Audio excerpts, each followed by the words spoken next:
Hello, everybody. This is the one and only Jackal's Lair, and finally, I have the one and only. Hello, everyone. My name is Robin. I'm on Robin and Zephyr on the YouTube, and I also stream on the Twitch. Wow, I am. You would think after doing so many intros with Zephyr on our own channel, I would be good at this. But very obviously, I'm not. What's going on, everyone? I'm either 8-Bit Misdreavus or Robin GoodFellow. You can just call me Robin. Do you want to give any shout outs to anybody you know or represent your YouTube channels or anything? Well, I guess if I could just throw out the YouTube channel. In general, the more, I guess, official channel, quote unquote, right now is, official channel in regards to the stuff I'm doing is, Robin and Zephyr. It's a channel I do with, my buddy Zephyr. We talk about, whatever really we want to. Right now, I've been doing a lot of videos on Shin Megami Tensei Nocturne since the remake is coming out soon. Other times we talk about whatever else. Sometimes DSP. Just whatever we feel like doing. I also have my own secondary channel where I mostly just repost VODs I post from my Twitch streams. The Twitch stream and the VOD channel is 8-Bit Misdreavus. Oh, nice, nice. Whew. So, today we are here.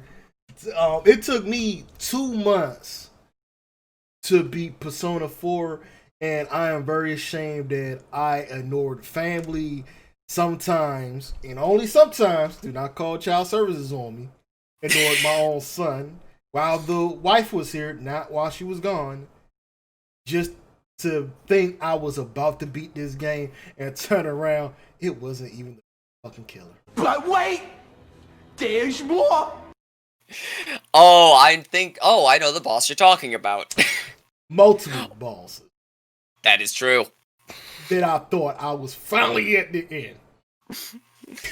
So anyway, this will be a video not about DSP because I want to be done with DSP. Actually, this video is about Persona 4 Golden. Before I fanboy all over this, I would like to start off with you, Mr. Robin. What is your feelings on Persona 4? Well, I came to Persona 4 backwards after having first played Persona 5. So, yeah, right, I'm that guy who plays the games in reverse order. But I feel like the game was probably one of my favorite games that I've played in a long time, just because of the story aesthetic in general. I definitely feel like it has some small gripes in terms of gameplay and game feel that Persona 5 definitely improved on, but, like, you know, I'm trying to look at this game in a vacuum a little bit. But in terms of game feel and game sense and, like, overall plot, story, characters and such, I feel like it's one of the best games I've ever played. So, don't worry, I'll probably be fanboying with you for the most part. I have to say that I don't want to say fall in love because I don't want my wife to come in here to ever come in and beat my ass after she see this video. Oh no. I really loved almost everything about this game, and the things I didn't like about it. It really didn't matter at the scheme of things because I was hooked on the minute that these characters was really fleshed out more than any anime that I've ever watched. Right, and like I feel like they captured that really well and really quickly. Even to the point where, like, for some characters, you don't even need to do their social links, which are kind of the... I'm searching for the word. Social links in general are the times that you can take outside of going into dungeons and saving the world and all that such, to just kind of hang out with your party members as well as other people you might know in the game world. There are some characters who, just based on other things that happen in the main story, you get a perfectly good sense of them that the social links almost feel auxiliary. One of the best examples, in my opinion, is Yosuke, one of the first party members you get. Yeah. Yosuke has a satisfying arc, and all of his actions make sense, without doing his social link, which is kind of surprising because a lot of characters you really feel like they develop the most through their social links. Yeah. Yosuke kind of has his own arc, and his social link acts as supplementary material to it. Which I know because I actually did most of Yosuke's social link towards the ass end of the game. However, I never felt like I didn't know what Yosuke was about and going throughout the entire main part of the game. And it's really nice to have characters that feel like they make sense and that you don't need to, like, open them up and dissect them in order to get something out of them. Yes. I think Chie's is the most satisfying one because you bring her out of her shell at the end of her social link. Ah, yes, best girl, 10 out of 10. Yeah. But yeah, no, Chie is probably one of my favorite characters in the game, just because not only do you get her to come out of her shell, but towards the latter parts of her social link, if you got her to rank 10 before the month of January, Yes. you get to unlock her third awakening, in which she actually kind of just sums up the entire point of the game. And, like, it's very rare when a character just goes, ah, yes, here is the moral of the story. And it's much rarer for the character that's kind of stereotyped as low intelligence to hit that as hard as Chie did. I started to think studying's kind of fun. Just a little bit. Thinking about Adachi-san made me wonder if he was just weird. But then I thought, if my life had been different, I could have been just like him. Maybe everybody could. I realized that no matter how trivial something seems, it's related to my life. And that scared me. What she said, but Chie during that cutscene more or less goes, at first, I just kind of thought Adachi, who was the main villain, was just weird. Like he was just some off fringe character, different from everyone else. But then I started to kind of think about it, and if any of us were in the same situation, it's possible that any of us could have done the same thing. So, I've kind of started to... what's the word? Oh, wait, hang on, I just found it. I found it, because I sent it in a text to someone. She goes, I thought if my life had been different, I could have been just like him. Maybe anyone could. I've realized that no matter how trivial something seems, it's related to my life, and that scares me. And that's what she talks to you about. That's why I'm actually taking my studies a little bit more seriously. That's why I'm actually trying to learn a bit more about, like, math and history and such. Because it all kind of wraps back around to me in a way I didn't think about. And I'm just like, this? Coming from her is right. golden. Because because that is a golden specific cutscene. But Chie just goes, yeah, no, Adachi was more or less, if you look at Adachi's backstory, Adachi was more or less like a well-mannered, well-adjusted, top-mark scorer throughout the police academy, and when he got sent out to here as punishment, was so bored out of his mind, it turned him into a deranged serial killer. And Chie just kind of goes, yeah, I think I got that. You know, it was crazy because I didn't think that he was really all that. I was wondering how the fuck did he pass the police academy because he was such a goofball. And I didn't even think he was respected because your uncle just treats him like anything. Right.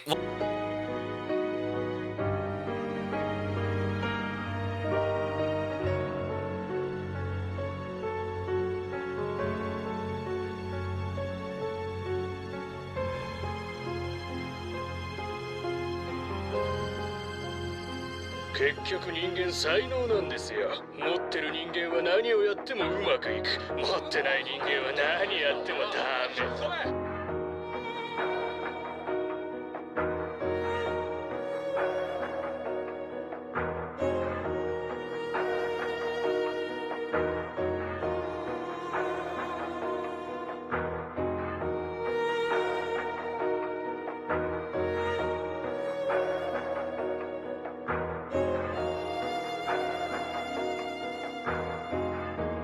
明日からおいが来ることになってな。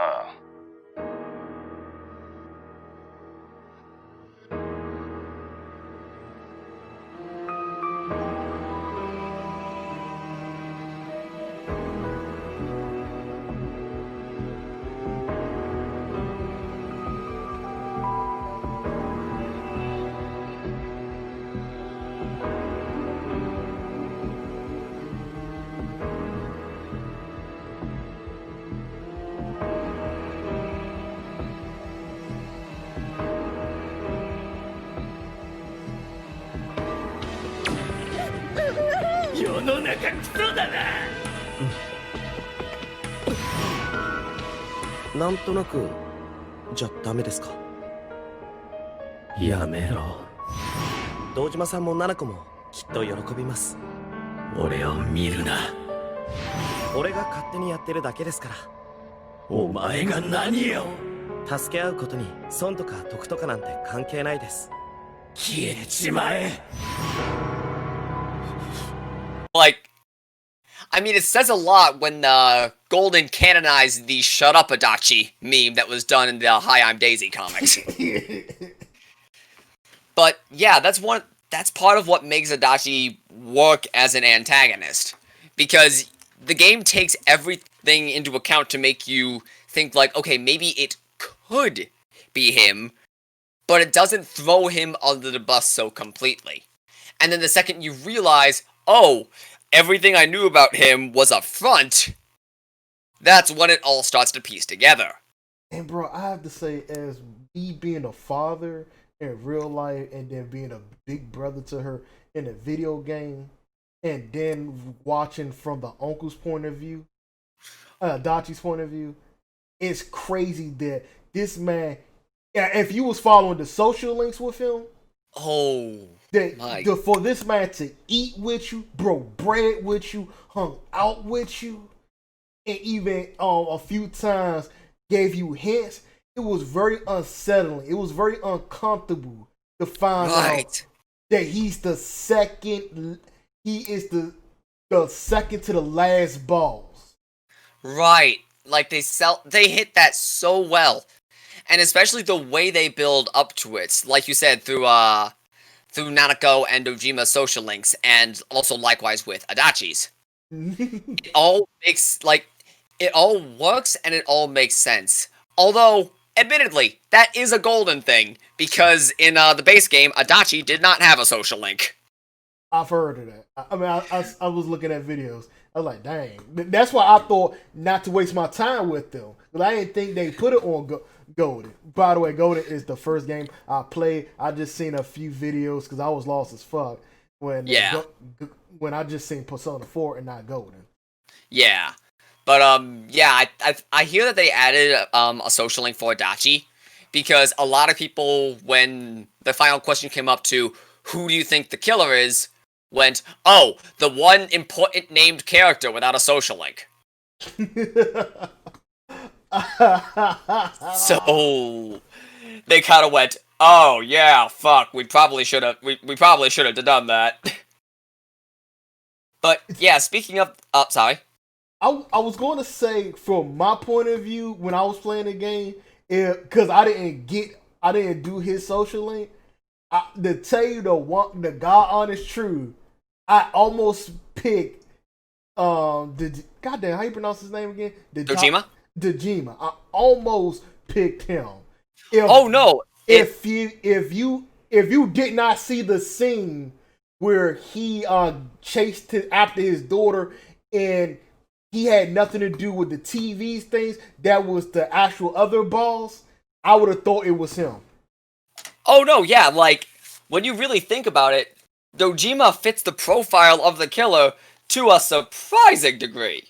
Yes, because he had the killer at one point, but because of not enough evidence stacked against him, he had to let him go. I thought he didn't have enough evidence because he destroyed the evidence. Right, like, the game does a good job of throwing you off to a certain extent and making you wonder, alright, who is this? Is it this guy? Is it that guy? Mm-hmm. Oh, and a few times that he yelled at his daughter, Nanako, and that he just seemed very frustrated for no reason. That's what pointed me out to think he was from the very beginning, how he treated people, how he treated his daughter, just to find out that he just a man suffering from loss. Right.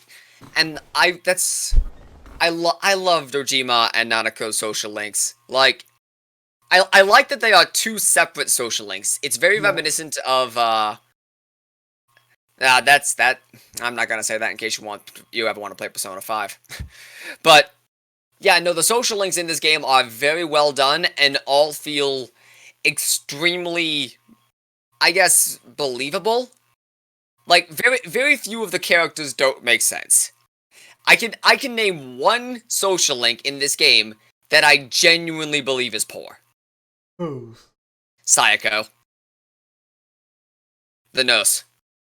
Yeah, and plenty of times I thought, oh shit, isn't my character like 16? Yes. I thought, you get the bagger too, because I was planning a romance until I read you cannot romance it. I was like, but in the anime, they almost showed your character. Well, not the anime, in the cartoon, the teacher wanted to sleep with. Yeah. I also really do enjoy, but yeah, no, sorry, I lost my train of thought there.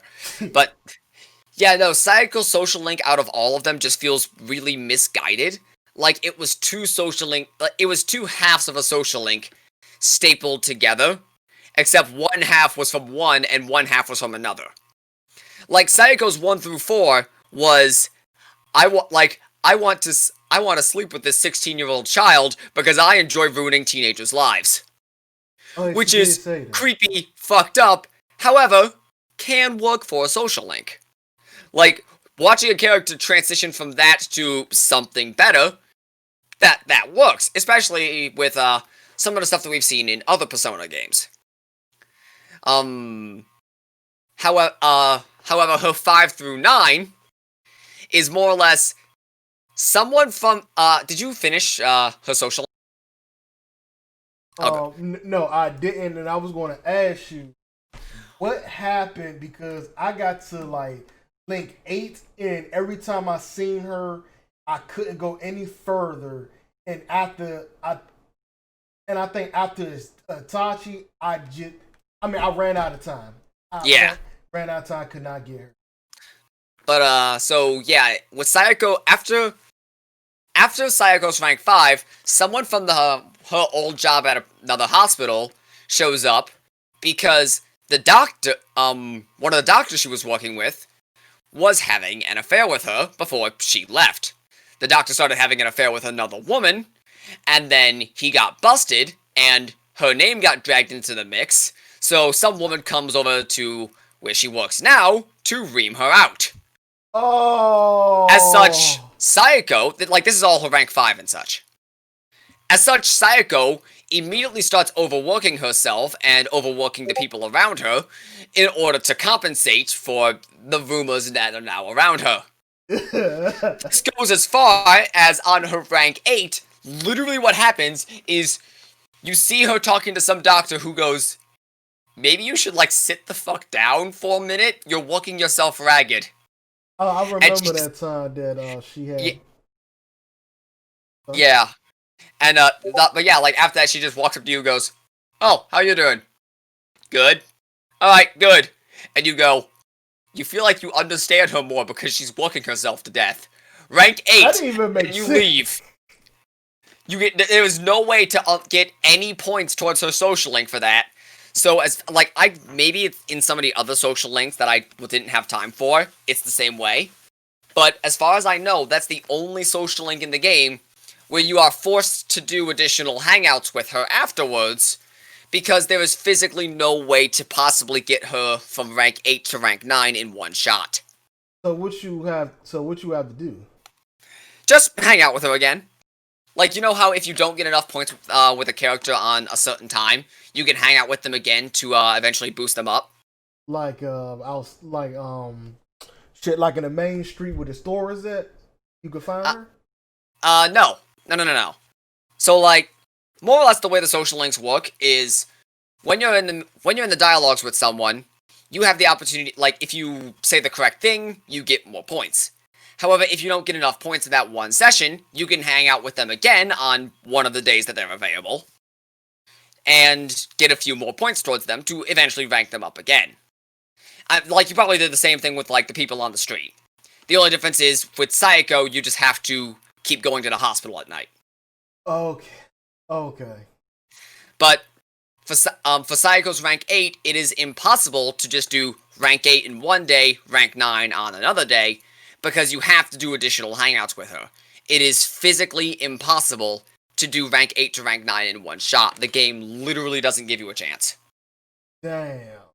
And then at rank 9, she finally collapses, and you get her to sit the fuck down. To which she, like, kind of says thank you, right? And then at rank 10, she kind of more or less figures herself out, completely without any of your input, mind you. So, like, you hardly had to be there. And then she tells you that she's, more or less the reason she was struggling with her job, and admittedly this was something that was said previously. Like, she struggled with people leaving her, more or less. Yeah. Like, she became a nurse because she wanted to help people, however, everyone she helped and bonded with always left. So, she decides to quit her job, because she doesn't like being a nurse. So I'm like, oh, okay, maybe she's gonna be, like, something else in, like, a similar sort of field. So, like, you know, maybe she's going to a different hospital to try to, like, you know, stay there, or maybe she's gonna go to a nursing home, or something, like, to help people there in a more consistent, stable environment. However, if you, once you get her to rank 10, on the final day that you are in Idaba, when you get to go to say goodbye to all of your friends, who you've ranked 10, you can choose to visit the hospital. When you do so, you find a couple of nurses who are talking about, what Sayako's doing. She went on a mission trip to Africa. What the fuck? I am not kidding. That is actually what she does. Wow. And I'm just like, man, that Sayako, I wish I knew what the fuck you were doing. So you don't even get to say goodbye to her? No, like, she says goodbye to you on her rank 10 when she quits, and you never see her in person again. That's crazy. That's crazy. I didn't even see that in the YouTube video to see what the fuck what I was doing wrong. No, like, she leaves.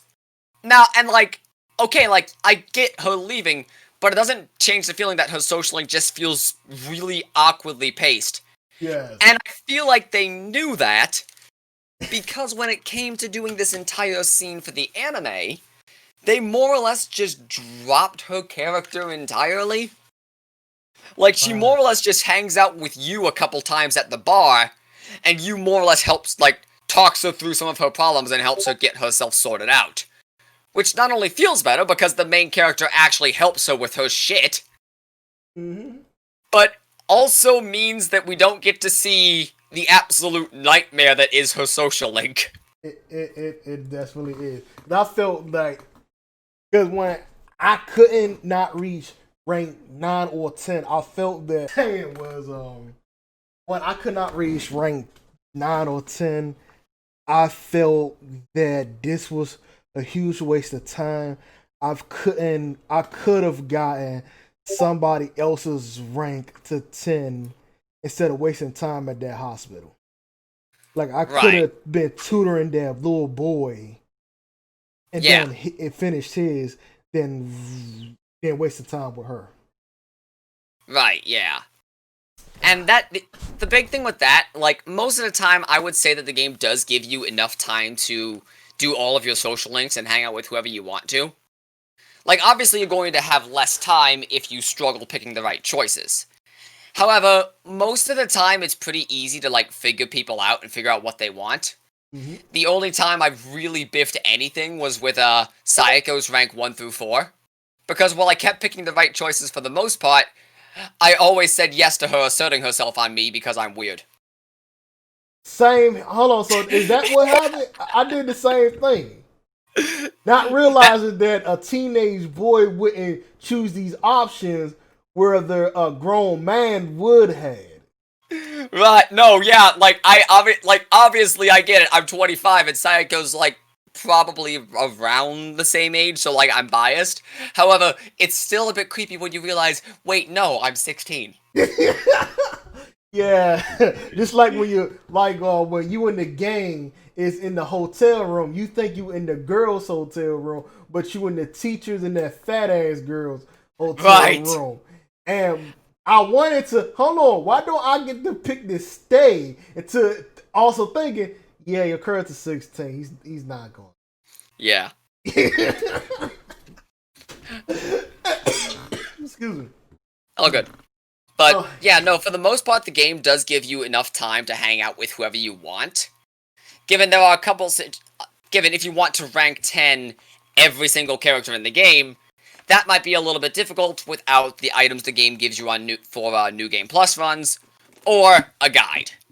So I was looking at a guide, and that's for the social links? Yes. And that's why I was confused. Why couldn't I get the nurse's social rank to 10 until you just told me. But the first beginning, I wasn't looking at it. I like, and I thought this could have been fairly easy. She's flirting. I don't even really look at a guy for that till I realized it rank 4. I should have probably looked at it. Yeah, because like that like you don't get points for that. You can do it. It's an option. However, you're actively losing social link points for it. But yeah, for the most part, I kept getting sidetracked off this. The game does give you plenty of time to rank up whoever you need to. And even if you aren't able to rank up everyone, you're still able to rank up pretty much everyone who you actually want to. So, like, you might miss a few people here and there. Like, I didn't rank up, Eri, the woman at the daycare. I didn't rank her up either. I didn't, rank up Lady Death. And I didn't rank up, I felt bad about this one. No, I did that one. I did not do, the sports club guys.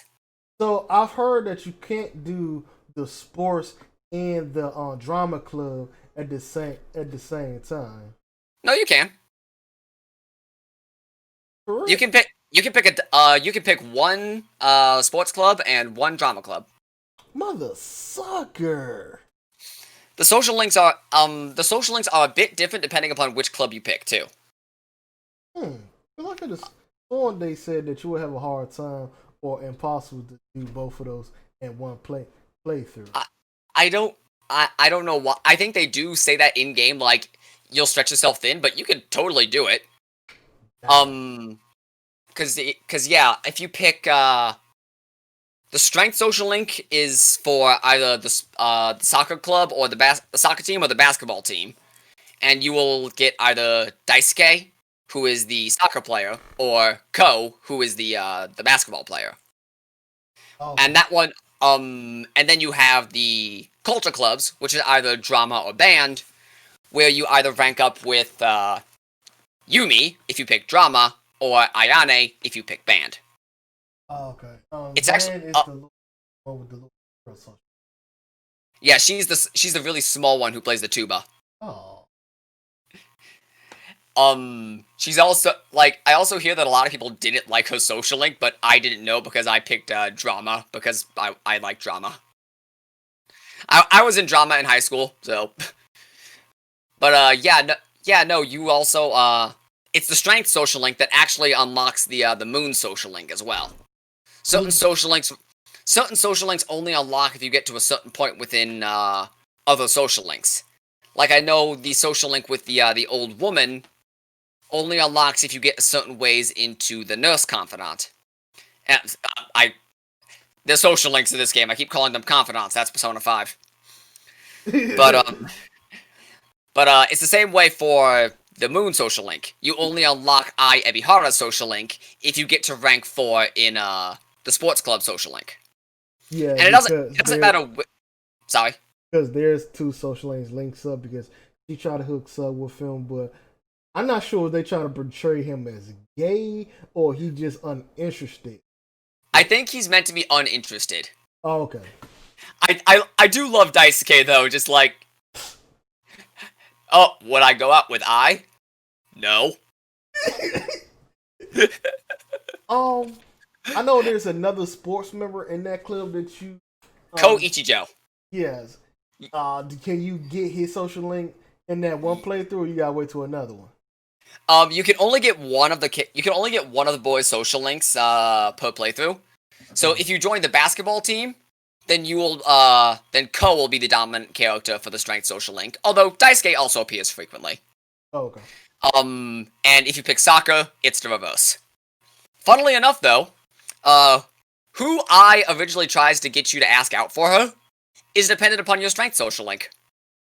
Oh. If you join the basketball team, she'll be into Ko Ichijo instead.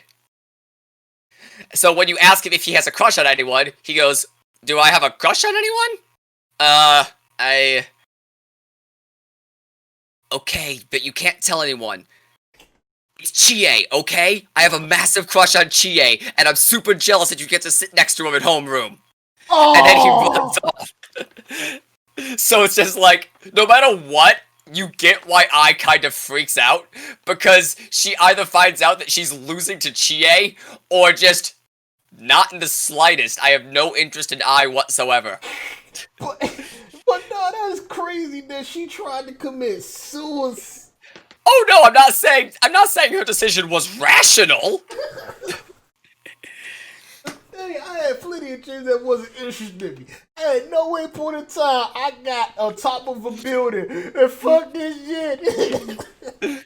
I thought it was funny because I streamed my entire playthrough, and I was already committed to only romancing one character because I hear if the game gets really sad if you try to have multiple girlfriends. Okay, so I just want to state this: you can romance Mary, or however you pronounce her name, Marie.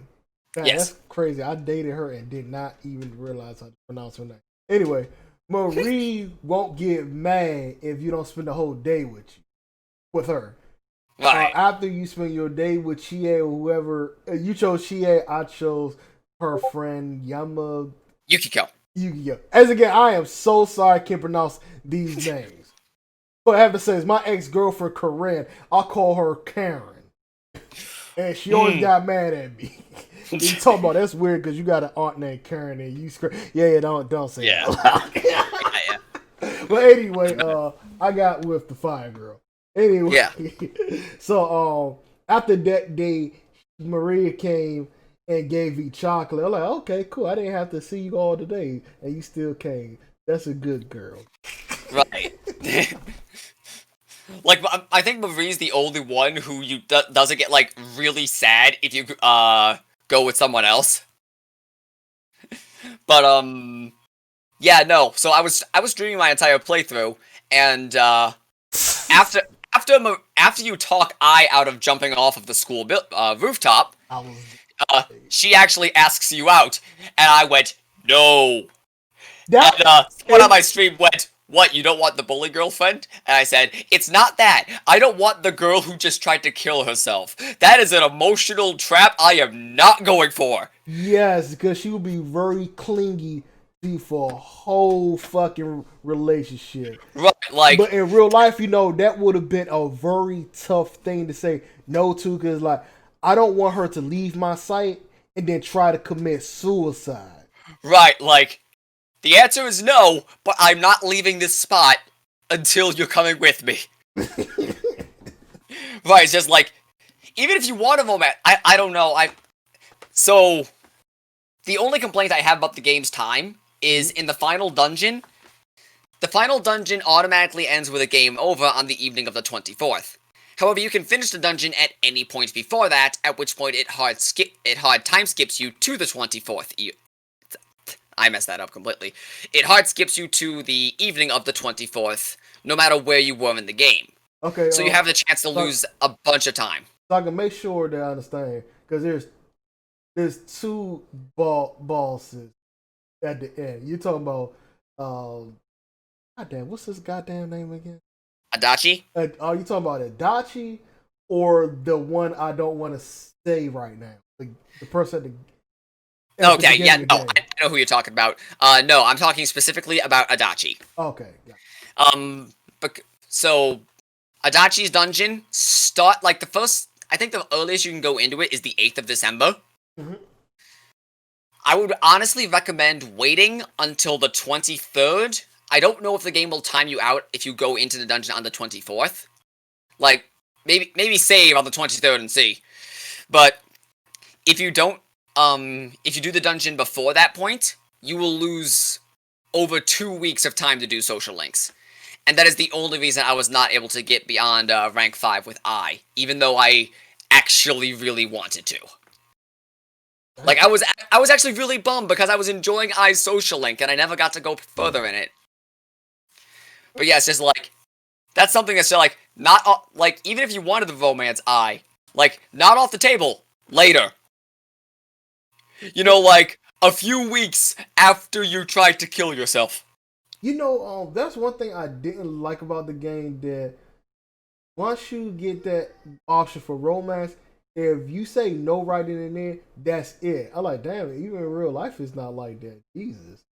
And I thought Risei would at least give you multiple chances, but nope, just like everybody else, because she flirts with you fucking hard. Oh my god, yeah. Like I get it from a game mechanics perspective. However, I also understand it to I also understand like for some characters it would have made sense. Mm-hmm. But you know, still.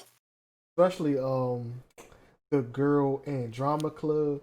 Like I knew right there. Once I said no, that's gonna be it. Yeah, I thought she was suicidal. I ain't gonna lie, cause she can tell you if you don't want to be with me, just walk away.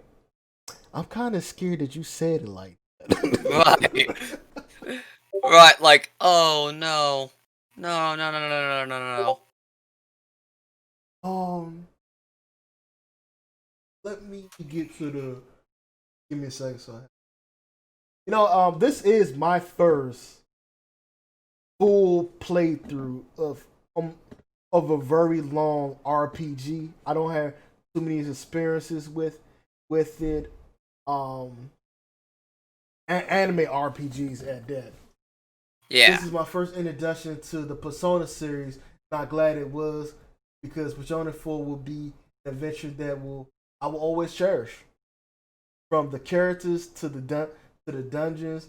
My complaint with the dungeons though is that a lot of times they was kind of bland. Oh god, yeah. When I thought that okay, at least I could finally get to the boss, he's not until all the way to the level 10 or 11. So it kind of felt. Oh, sorry. 9 to 11, depending on the dungeon. Yeah. Yeah, and it just kind of felt dragged. It kind of felt dragged out. The one character dungeon which I will hate to do again is the little boys. Oh, Mitsuo? Yes. Yeah, Void Question, eat my ass. Was dungeon. And then I hated the backtracking. That if you miss getting the keys to unlock the boss's dungeons, then you gotta go back to, I think, was level 5 or level 6 to go grab their keys. Yeah.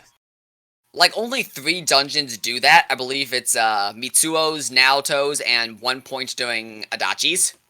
Adachi's is a special one that I'm glad that I had to do a little backtracking in order to get stronger.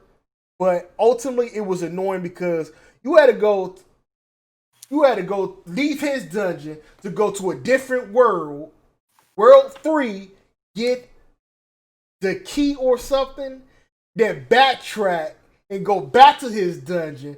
I'm like, God damn! But it gave me enough levels to unlock a persona, which was Thor, Loki, to get where I wanted to go. Yeah. And like, I feel like the game does balance that around it pretty well.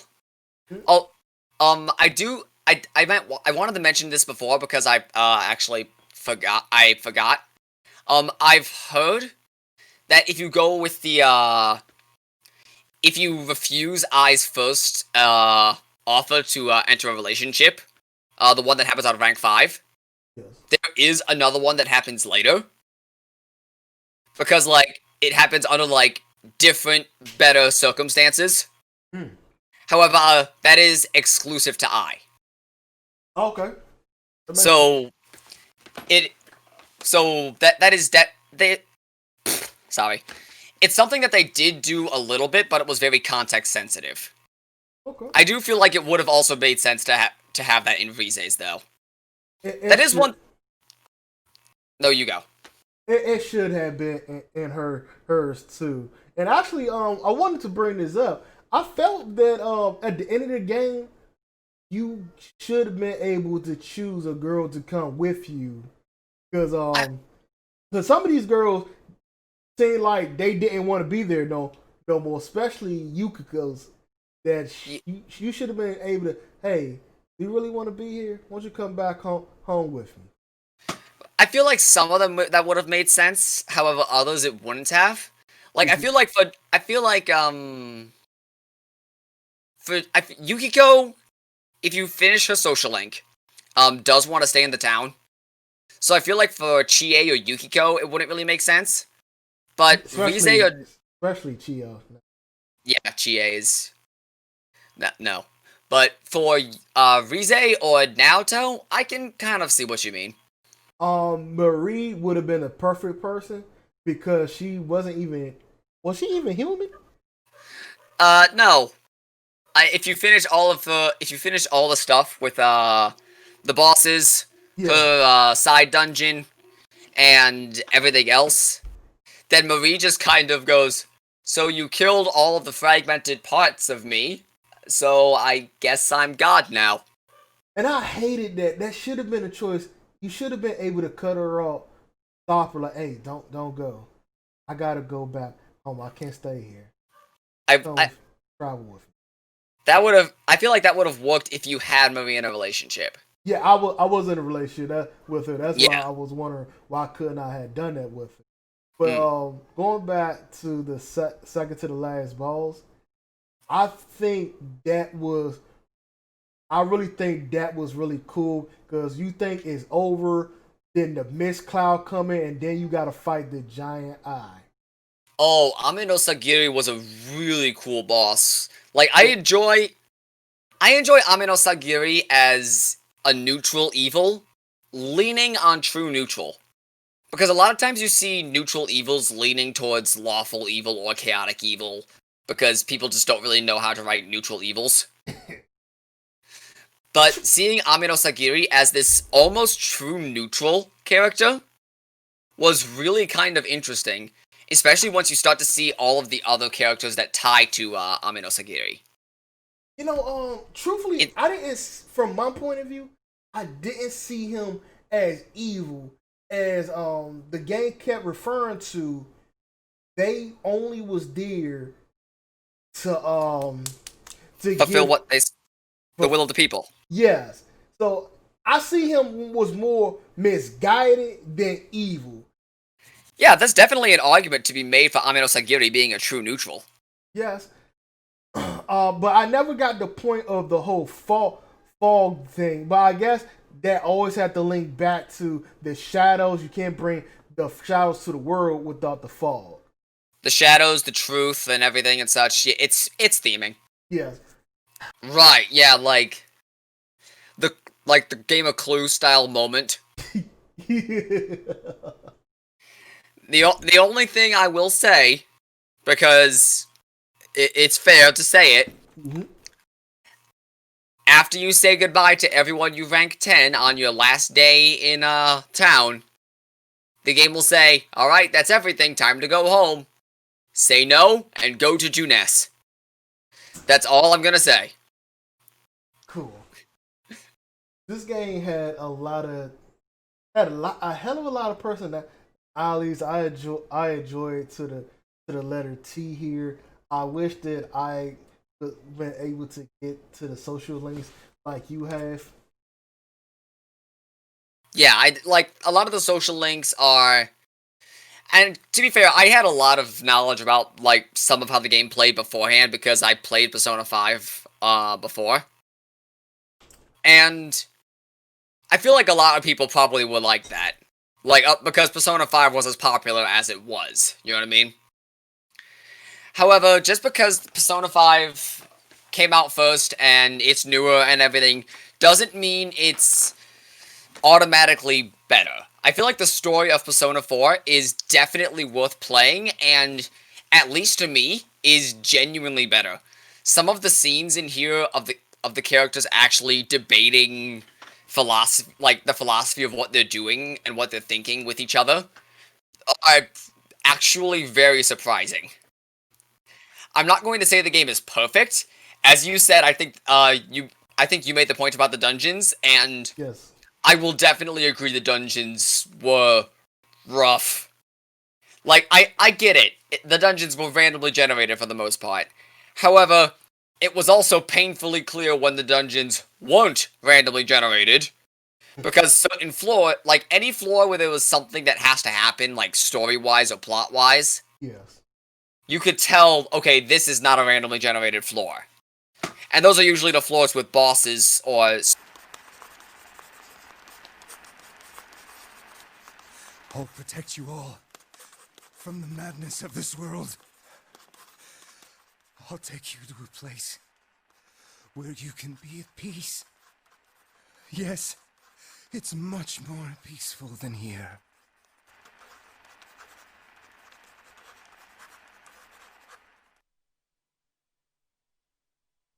special gimmicks on them. Yes. For example, the floors on Mitsuo or Naoto's dungeon, where you had to find a certain key later in the dungeon and then come back, those floors, they kind of have to be pre-generated. Like, you can't really risk random generation on those ones. So, I feel like the game does well enough with those floors that aren't randomly generated, that it makes me wonder why they went with randomly generated dungeons at all. But, I don't know, maybe they were just still getting off on the idea after Persona 3 with Tartarus. Excuse me. Was the when you had to go get the keys, was the keys like disappeared off the floor and then you had to backtrack, or you could get the key automatically if you was already on the floor, so you didn't have to backtrack? I don't remember, but I'm pretty sure. No, like the keys were always on a different floor. I remember that much. So like you have to go down. I remember for Naoto's dungeon, you had to like go all the way down to like floor 6 or something. Yes. And then you had to come all the way back up to floor 3 in order to open a door, defeat a different guy, get a different key, and that allowed you to go a different way from floor 5. That's annoying. Right. And it's just it's some of the only times when the game isn't randomly generating dungeons, and I don't understand why, because they chose to do it for something so annoying. But, yeah, no, to the game's favor, however, I will say that Persona 5's combat is better overall. It adds more elements, it adds more moves, it adds more personas, everything you'd expect from, a sequel to the game. However, I feel like Persona 4's combat still holds very well, and it's still challenging all the way through, even with the fact that they added an additional dungeon. Because Golden does add an additional dungeon if you get Marie's social link to rank 10. So that's what so after fight Adachi, and you had to, and if you got in Marie's to level 10, how did you feel about that when you had go to her dungeon? Your shit was just misplaced everywhere. Oh my god, that gave me a panic attack at first. Cause you're thinking that you're gonna go there with your main plan, that you got all your shit, and then her feelings, not power by the way, her feelings change your whole game plan to you had to be careful, you wasn't gonna get no power-ups or anything. Right, and I feel like, okay, I personally mitigated this. I don't know what you did, But the game does give you enough ways to get items in that dungeon through chests and defeating enemies and such that you can more or less sustain yourself on a minimalist strategy. I cheated. And plus the temporary what you cheated? How did you Start cheat? you start your whole sentence. How did you cheat? Oh, it's this program called WeMod. Ah. Okay, see, you want to know what I did? What? So, like, the game gives you all these items and stuff, and, like, those certainly help, and the game gives you items, like, armors, that, null out certain weaknesses. So I'm just like, oh, I'll just toss these on my guys to null out all of their weaknesses. Like, I went in there with, Yosuke, Teddy, and Kanji. So when I found an item that gave, Repel Electric, I'm like, oh, hey, Teddy. You want this? But, the funniest thing in the world for me was Teddy is the only party member with an automated social link. Yes. You physically cannot get to Marie's dungeon without already having him at rank 10. So as long as you decided to, when he asked you to hang out with him during the month of January, if you do so, you'll get his third awakening, and his persona will transform a second time into... I don't remember its name. Like, here, you can transforms into Kamui Moshiri. Kamui Moshiri gets the unique skill, Kamui Miracle, which is just metronome, except mean. Like, did you get that skill? Set mean? The skill that you get for Teddy's third awakening. Ah, I probably did. I didn't. Now, you probably gonna hate me for this, but I did not use Teddy. Oh, I don't blame you. Teddy's awful. He's not awful from a stat standpoint. He's a pretty good ice caster, and he also has a lot of like healing and support and other stuff. In terms of like as a playable party member, he's pretty good. However, if you didn't use him out of spite because he's an awful character, yeah. I get it. But, yeah, no, I took all of the female party members into Adachi's dungeon, so I figured let's take all the boys into Marie's dungeon, which actually worked rather well, because Teddy can learn defense boosting and defense nerfing spells. Yosuke can learn, agility boosting spell, and Kanji can learn attack boosting spells. And of course the main character has debilitate, because, duh. So, funniest shit in the world is to walk into the final boss and just go, Mataru Kaja, Maraku Kaja, Masuku Kaja, debilitate. Alright, let's go. Like, hi, the boss is not allowed to play the video game today. But the funniest thing in the world for me in Marie's dungeon... Yes. So the way Kamui Miracle works is... one of 4 options happen. The first option is nothing. The second through 4th options all have 3 sub-options. The first option is 100% HP and SP heal. Heals 100% of your MP and HP. All of it. This either applies to your party, the enemies, or both. What the fuck? Second is down. Also can apply to either your party, your enemies, or both. So either your entire team is knocked down, all of the enemies are knocked down, which is just a free all-out attack. Yes. Or everyone is knocked down. The third one, though, is random status ailment. Yes. Again, can apply to allies, enemies, or both. However, I used the shit out of this. Because the whole gimmick of Marie's dungeon is your HP and your SP is being drained. So oftentimes, though you're regenerating SP slowly, you don't have a lot of SP to work with in battles. Yeah. However, if you want to roll some dice, I even used that strategy in the final boss, like the actual final boss. Yeah.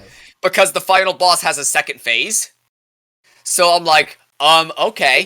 So my HP is fine, but everyone's SP is looking a little low because I used Chie's Third Awakening skill, which is all of your stats are buffed for your entire party. Yes. However, it costs like all of her MP.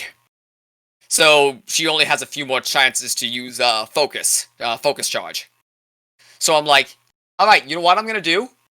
Before I do any damage to the final boss at all, I'm just going to start rolling this dice until I get a full heal. And then I'll go in. And once I did, I'm like, alright, so now Naruto can just cast to Oblivion, Teddy can heal forever, I'm good for the rest of my life, and Chie can use the buff again and also never has to worry about not being able to charge up anymore. Because I just decided to sit here and roll 1 in 13 odds until I got what I wanted. That is what's up. Given, terrible strategy. Don't do it. But if you're feeling lucky. Oh, Marie's fight, it was pretty good. It was annoying as hell to come from a fight that you was fully healed to half health, and I thought that might was going to happen in maybe one dungeon. I thought they was going to switch it up, but no, that did not happen like I thought it was. It was on every fucking dungeon of hers. Because Itachi, he played games with you. One dungeon, you couldn't touch the shadows, and another dungeon, you had to do this, that, and the other. But hers, as I remember, I think your weapons was gone as well. Yeah, you lose all of your items, given your items are more or less save stated. Mm-hmm. So if you walk out, you have them all back. But, so, like, that's actually, while you are in the dungeon, you only have access to the items of that dungeon. Which comes down to some very defensively weak, but good for, the affinities they give you, armor. Some accessories that allow you to regenerate MP, and that's more or less it.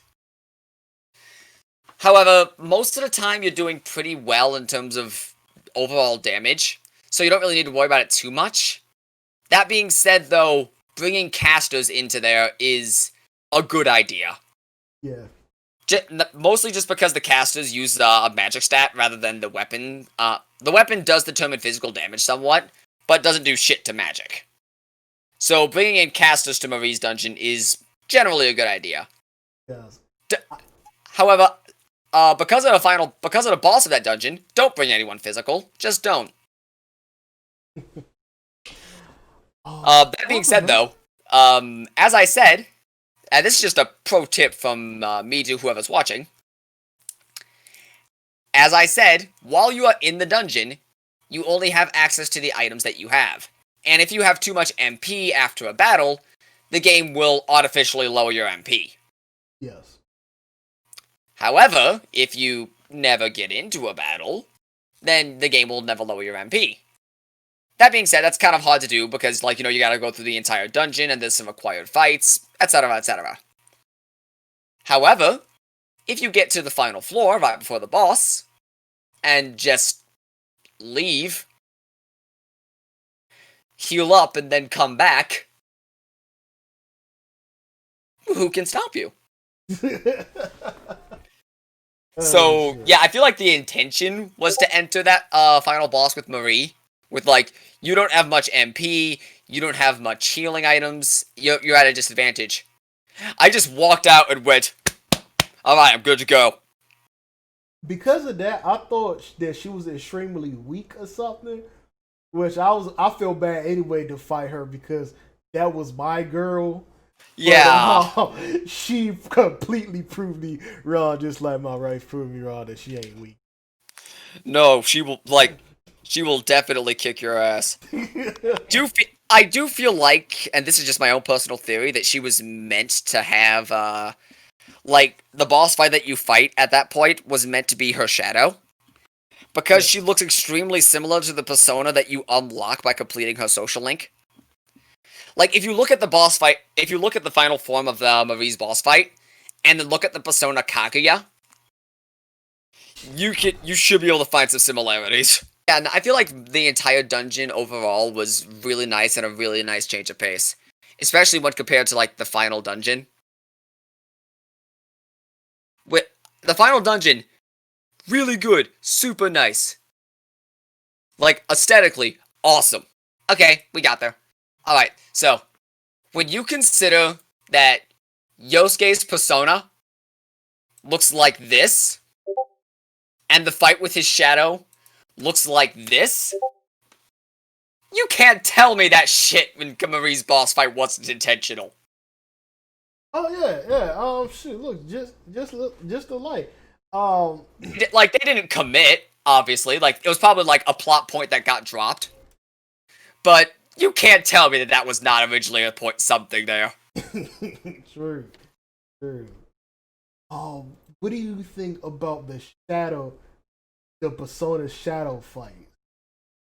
I really like the shadow fights. A lot of times they are really symbolic. Sometimes they're just kind of random. Like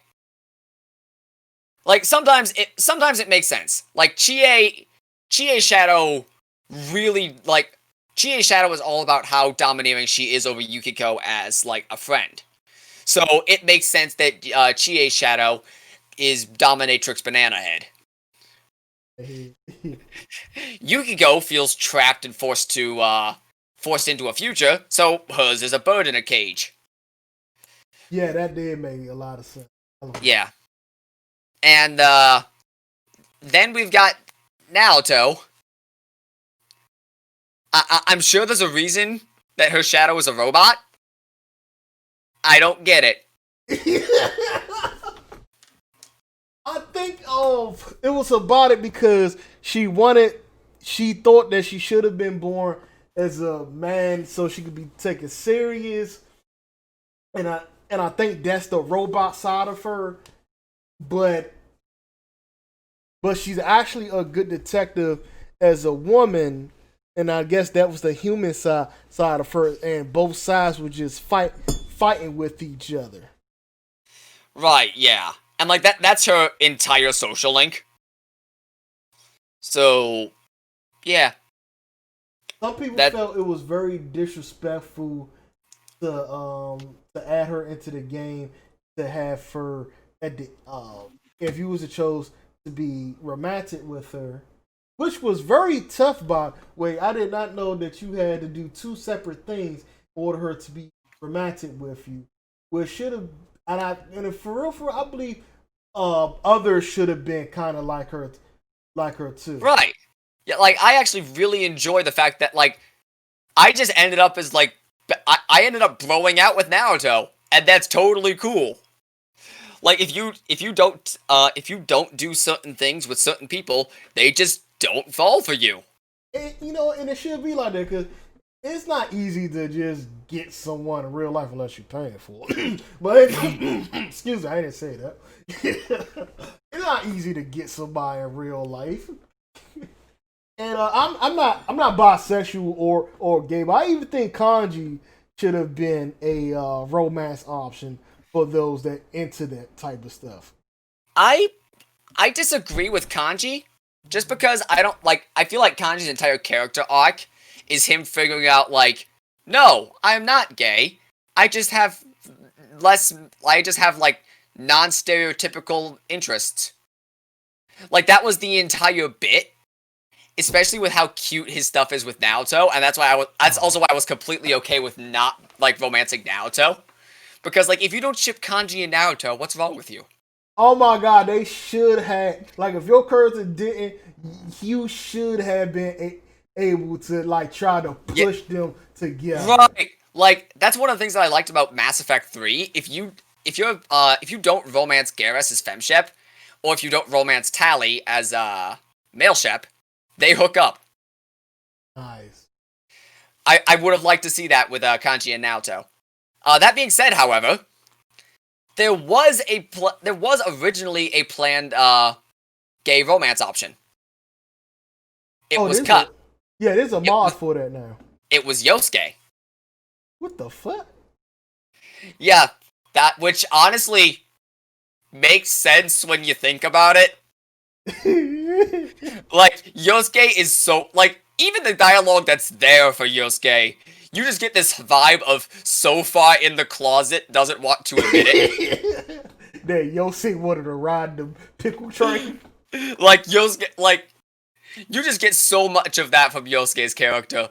Like, there was, what was the one? If you picked the wrong option during the group date cafe cutscene, which is to sit at the boys' side of the table, by the way. Always sit at the girls' side. It's funniest. That's even the canon choice in the anime. Yeah, Yosuke's like, someone will have to sit at the girls' side. Damn, that was fast! Take it, please. And Yosuke's like, why are you already in character? But if you pick the boys' side of the table, you can more. I don't think the question is exactly the same, but you can ask a very similar question to the one that Yosuke asked, where it's just like, which one of us do you prefer? And like which one? Like, and he says something to the effect of, "Well, I think all of you guys are fine, but you seem the most dependable." Stop making me be in character. You could just bully Yosuke so much. It's great. Like, the fact that he wasn't, like, okay, I get it. It's Japan. There's obviously not going to be a gay romance option because it's Japan. I get it. But if it was gonna be anyone, it was gonna be Yosuke. I chose to sit at the boys' side. The girls' side is so funny. Hold on, could you pick for that school activity, could you pick something else, or that had to be... It's always the group date. The group date cafe wins. That is sad. That is sad, because that was so awkward. Even Reset came in, I'm just going to walk out. We could have used that motherfucker. Like, Reset goes in and goes, no. Like, not happening. I also love how one of the options that you could take after Yosuke gets totally, like, weirded out by the situation is, like, Yosuke's like, I think I just crossed a line I can't come back from. Is it my voice? Stop! I gotta say this. It was right. It could not been nobody else that won that beauty pageant. Oh, but, yeah. But him. Teddy. It could not been nobody else but. Yeah, no, let's be honest. Like, that, the beauty pageant scene was great. I fucking love, Chie. My favorite food is, frozen yogurt. Yosuke, you liar! Like, it immediately calls her out. But yeah, there was enough good cutscenes in this game that it's just adorable 100% of the time. It is the happiest game about fucking murders that I've ever seen. Have you ever seen the anime Detective Conan? Yes, I have. I liked it. Very similar vibe. Extremely happy anime. Very about murder. It's crazy because I just met some new friends right around the corner. Ooh, there's a dead body. But I just got some new friends. That person got ADHD like shit. Right. And then of course you always have shit like I feel like the Hi I'm Daisy comics, which if you haven't seen those, I'll send them to you after this. I feel like those pretty much capture so much of the game in general. Like, once you start getting into the swing of things. The perfect example, and now, a special announcement from TV idol Rize Kujikawa. I'm moving to Inaba to take a break from showbiz. She means she's going to get thrown in a TV. Watch the Midnight Channel.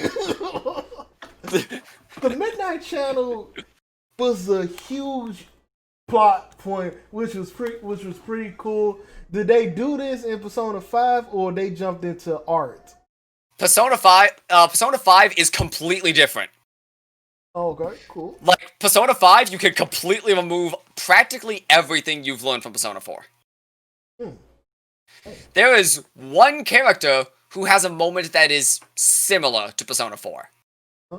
And I'm not gonna spoil who it is, but she more or less has the same moment where, like, her shadow becomes her persona, sort of deal. Oh, I seen that. Everyone else awakens to their persona in a completely different way, and the context is completely different. Like, I could explain, but that's a conversation for another time. Yeah. I gotta say, I even liked it. The part I keep saying liked it. That's not a word. I even liked the part where the whole group got drunk off the atmosphere, and Nagato's like, y'all wasn't drinking alcohol. They don't even serve alcohol here, and plus y'all way too young. I fucking love that scene where Naoto's just like, no, I ran a background check on this place beforehand. They haven't been able to serve alcohol since last year because of an incident. Meanwhile, Kaji's like, wait, seriously? What's going on with? I don't know. And then Yukiko's still all drunk, and she's like, as I said, you haven't been drinking alcohol, you imbeciles. So when they start blabbling the truth about the whole TV thing, if I was her, I'd have got up. Okay, I wasted my time. I exposed the truth to y'all, and y'all still want to act like this. All right, whatever. Fuck y'all. Fuck this. Fucking mother. Fuck your fathers. Fuck all of you. She more or less does. Like, she goes, all right, so you have no intention of telling me the truth. And Yosuke just goes, thank God. Because I thought that was going to ruin that was going to ruin their friendship. Like, she was going to call the Insane Institute, but she just, whatever. Right. I love Naoto in that scene. Like, I love Naoto in that scene, and I hate Naoto in that scene. Because there was one, like, when Yukiko just decides, no, we're going off the rules. Naoto's like, nah, that's fine. I will use this opportunity to exposit my backstory. I'm just like, okay. Now, you've killed the mood, Naoto, but go off. Who did you when it was your turn to be the king? Who did you choose? If I knew who it was gonna be, I would have chosen Chie. However, I chose Rize. I chose Rize. Just because, like, it's just like, fuck, okay. I was looking at the guy because I had a crush on her, but then again, I had to remember this game is kind of weird because he's just teenagers. Yeah. So I will say though, God, I wanted to like Rize because Rize, once you start doing her social link, Rize's social link is actually really nice. Mm-hmm. And, like, Rize has a nice character and a good arc. It's just all the times that Rize's not focusing on that arc is just kind of senpai. Oh shit. Oh, do you even get to eat at her restaurant? Because I only ate from a restaurant once. Nope. And that was when. Oh, so the game is purposely not letting you. Okay. I don't know why you can't go into Marukyou Tofu, but you can't. What do you think about the soundtrack? My wife loved the soundtrack. I am going to buy the soundtrack and not just listen to off it to YouTube. It's great. It's amazing. I like it a lot. There are very few songs that I don't enjoy. The only thing I will say is the menacing piano is a little overused. Yeah, at least some anime at least use different songs or themes to put you in the atmosphere, but that whole piano thing, I 100% agree with you on that one. And like the game doesn't even the game doesn't want for more suspenseful music, so I don't know why they overused Who's There that much, but the game's soundtrack is great. Persona has a trend of having really amazing soundtracks, so yeah. The other thing that I will say, on your list, just to get right back into it. Yes. The other thing I will say about the review that you throw up on Steam, your point about like the graphics, I don't really feel like they're that dated. Like, okay, yeah, it was a PC game. It was a PS2 game released on the PS, upgraded to the PSP, and then put onto the PC. Fair, but now for $20, I can accept the graphics like this. But and I even like Persona 5, but this is an 8-year-old game, so I can only judge it as an 8-year-old game. But for 60, I wish they would have charged me $60 if they would have remade this game. Okay, yeah, that's fair. Yeah, I would even pay $70. This game was worth it. Yeah. The other thing, the slow start to the game. Yes. Like, the game is really slow to start. I'm not gonna lie, it was 2 times where I just wanted to get into the action, but at first I was gonna stop playing because, oh my god, I'm falling asleep.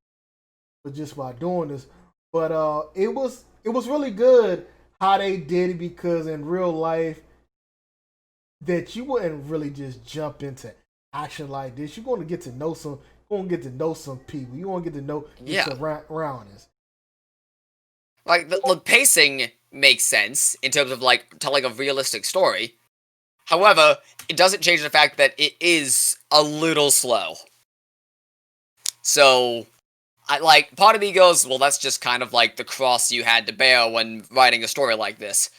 But, at the same time, it could have been, like, maybe a little faster. Call me crazy on this one. But you know how in the early parts of Yukiko's castle, you have, like, a small little 2-floor segment where, you kind of, like, get the hang of combat when it's just you and Yosuke before the game throws you into the Shadow Chie fight? Maybe they could have had something like that, like, for the Shadow Yosuke bit. Just, like, where it's just you for a second. Just to, like, have something where, like, you get to play the game a little bit more. You know what I mean? Yes. Like, the way it stands, you have one boss fight where it's the tutorial battle, and then you're immediately thrust into the Shadow Yosuke fight. I know. So, like this, was there a possible way to play this whole game on character? with only one persona? Well, you wouldn't be able to do Margaret's social link at all, and a lot of the social links would be a lot harder, because you wouldn't be able to, like, you know, pick up personas in order to have them and buy them out at the Velvet Room in order to make your social links rank up faster. Oh, no, I meant one character as in by yourself. No, that's what I'm saying. Because, like, if you have the social link, if you have a persona of a certain character's arcana, when you hang out with them, you'll get more points to their social link. So, like, if you have a persona of the magician arcana in your party, you'll get more social link points when hanging out with Yosuke. Okay. So, if you want to just have them on the side and never use them, sort of thing, like, that's another way to make that challenge easier. But it would be very difficult, because the game is designed around your character having access to multiple personas. Like, I think Izanagi only gets skills up to, like, level 8 or something. So, after that, you will be using skill cards to replace skills on Izanagi for the entire rest of the game. Which is extremely rough. That being said, you can do it. Like, if you can either do it the easy way, which is you're still obtaining other personas, you're just never using them. Which allows you to rank up social links faster, to get certain skill cards, to farm certain skill cards off of certain characters. Because as long as you get your scooter to the point where you can drive out to Okina City. You can go to the coffee shop and get skill cards off of the coffee guy once per persona. Okay. Like they give you certain skills, and you can see that they give you this skill because it's like a little skill card icon next to their name. So you could do that in order to make social links and getting skill cards easier. However, it would still be a pain in the ass because the game is not designed around you only using one persona. And Izanagi is not exactly the best persona affinities-wise. Because Killer Chronic, I not really remember him. Mhm. Played the game. Wow, that's impressive. I was like, oh, there's so many people. You could just keep the game with Izanagi. Like there are challenge runs that exist. I know someone on YouTube did a video of Persona 3 where you only had Orpheus.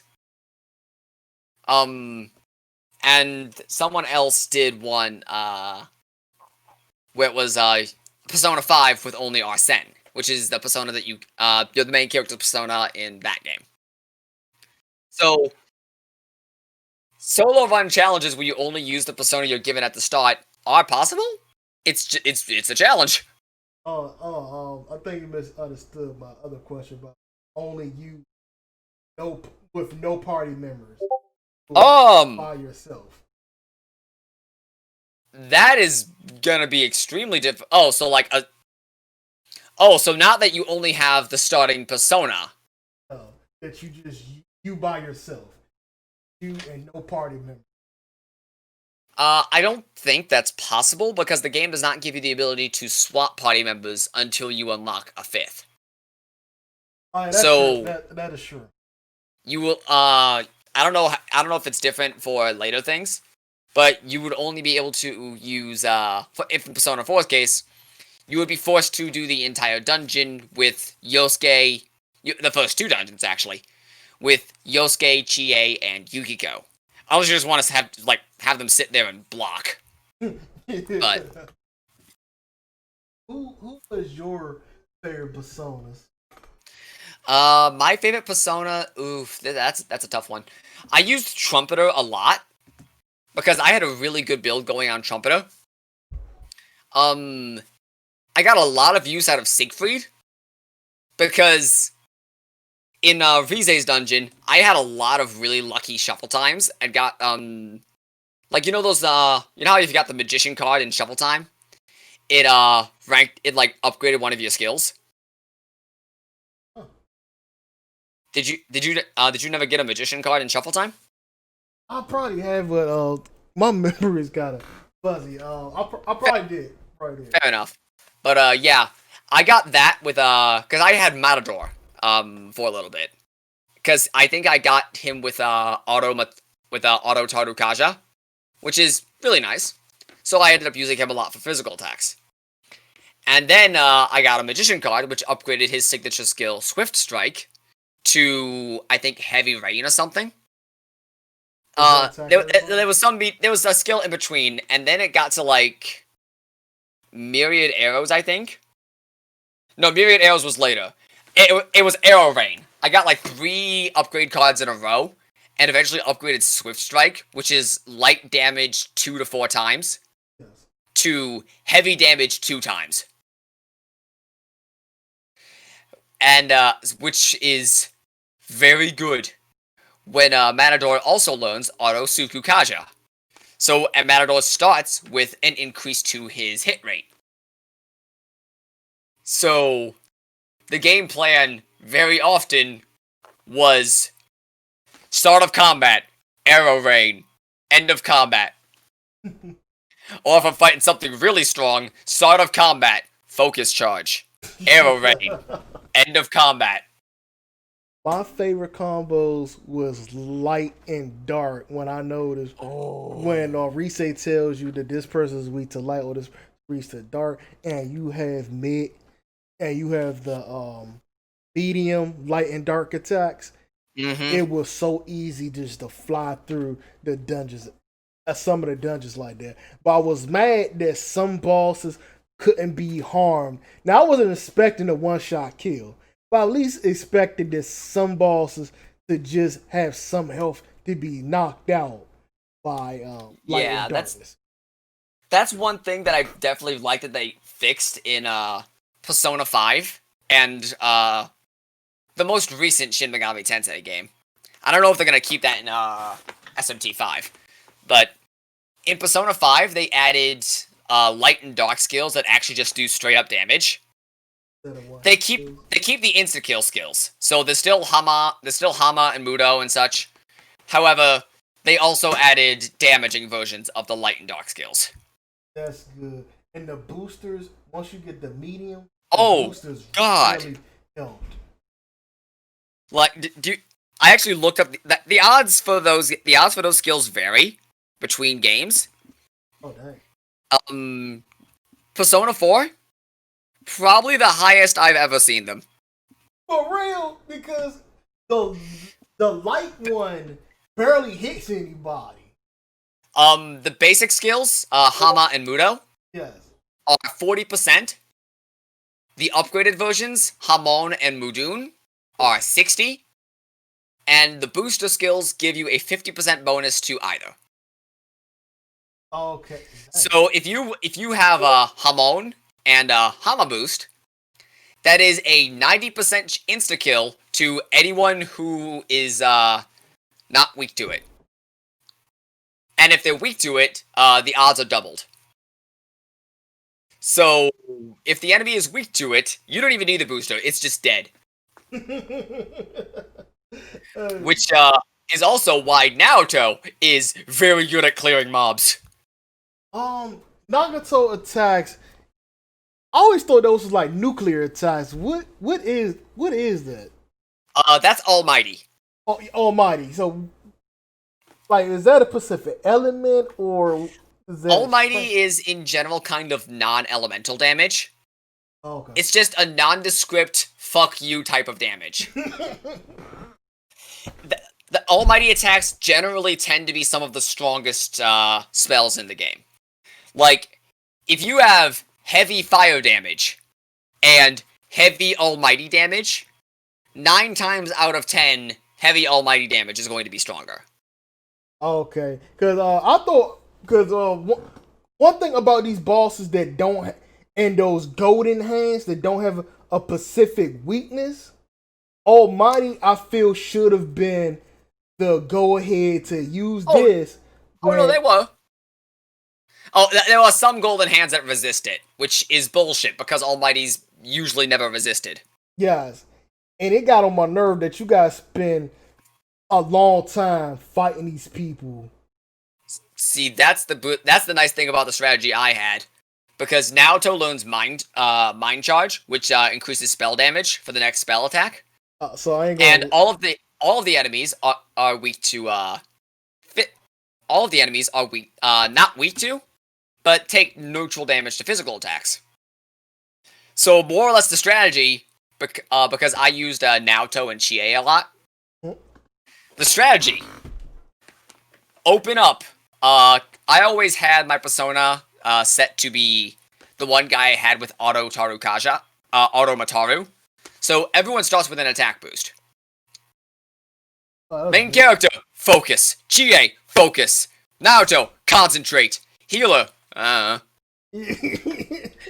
then the second the next turn starts, damage, damage, damage. If they're not dead, then Yukiko could probably just to finish off whoever didn't die. Wow. Because Chie and the main character going off with physical damage is usually enough to just kill whatever. And if by some miracle they lived, well, that's what the Almighty Caster is for. Okay, cause I ain't gonna lie to you, I almost treated Persona like I treated Pokemon back when I first started. Fuck using status moves. I'm gonna attack until I realized that these status moves actually help. I need to stop treating this like Pokemon. Yeah, status moves are better, but, well, it depends on the status move. Poison's pretty useless, but silence can be pretty good. Oh, really? Yeah, if you silence an enemy at the right time, you can just kind of fuck them out of their turn. The easiest example of that was there was one fight in Marie's dungeon. Yes. Where I rolled Kamui Miracle, because Kamui Miracle has a chance to do status. And I ended up casting Silence on all of the enemies. The enemies used their last turn to ready up with Power Charge and Mind Charge. Which meant that their next strategy was to do nothing. Why was Poison useless? Poison is just kind of lackluster because it only does damage. Which you can more or less heal off because you're always going to be going in there with either Yukiko or Teddy. So it's not that it's useless, it's just not nearly as good as some of the other statuses. Oh, I meant even and if you can you use poison in the game, or is only attack tool? No, there are poison moves. I know Naoto gets one, Blight. Okay. But yeah, I don't really have anything else to say about the game. Okay, I just gotta say this. I had a hard time learning that status moves did not work on the fucking bosses.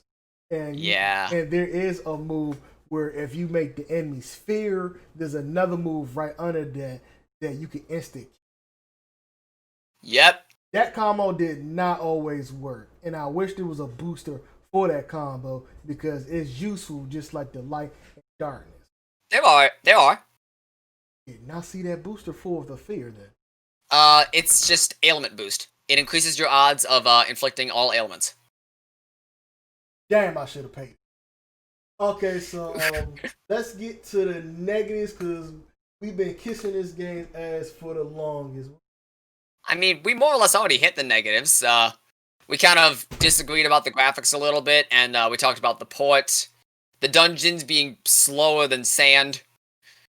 And then the game starts at a molasses pace because it's doing a story thing. Okay, damn. Alright, so the last thing I was saving for is the number one boss. How did you feel about that? That the person that you walked across every time that she was there, the person you met from the beginning of the game, other than your uncle and little cousin. How did you feel about it? Oh, you mean the plot twist? The biggest plot twist in the whole game. That was something that was like that comes out of nowhere, but not in a bad way. Like, it comes out of nowhere in a sense was just like, hey, yeah, that was weird. What about that? And then you get the letter from Adachi, which just kind of makes it all kind of make sense. And even if the player themselves doesn't get it, like, the player character obviously does not figure it out right away, because you'd have to go talk to Dojima and Nanako about it. However, it's probably at that point when you kind of start thinking about it right away and go, no fucking way. Like, it would have been someone who you talked to on the first day, and then you just kind of go, well, on the first day, I got off the bus, I got off the train, I spoke to Dojima and Nanako, I saw Marie, before she was Marie, and then we went to the gas station, and, oh god damn it. Yep, the gas station attendant. The one person that you did not expect anything throughout the whole game. And I even forgot about her. I was wondering, don't I supposed to do a job with this person? Never got a chance to do a job with them, so I just completely forgot about them. You can see them a couple of times throughout the game on rainy days. Yeah. But it's just, like, they're just a background. Like, you see them as much as you see the little girl who's gushing about her twin. She's just another person in the town. You have no reason to ever suspect them. Until the one moment where you go, yes, where like Adachi goes, alright, so I've had a lot of time to think ever since I got put in jail 2 months ago. And you know, I think it's really weird how the only 3 people who seem to be outliers are me, you, and that Namatame guy. And all 3 of us had this happen to us the second we arrived in town. Yes. I can't do anything about this, but hey, you like solving mysteries. Go solve a mystery, dumbass. And you know, it was crazy. I know I'm going to be switching subject here, but it was crazy how you two was the same coin on opposite ends here. Right, like that's kind of what I wanted. That's kind of what I was talking about when I mentioned Chie 2 hours ago.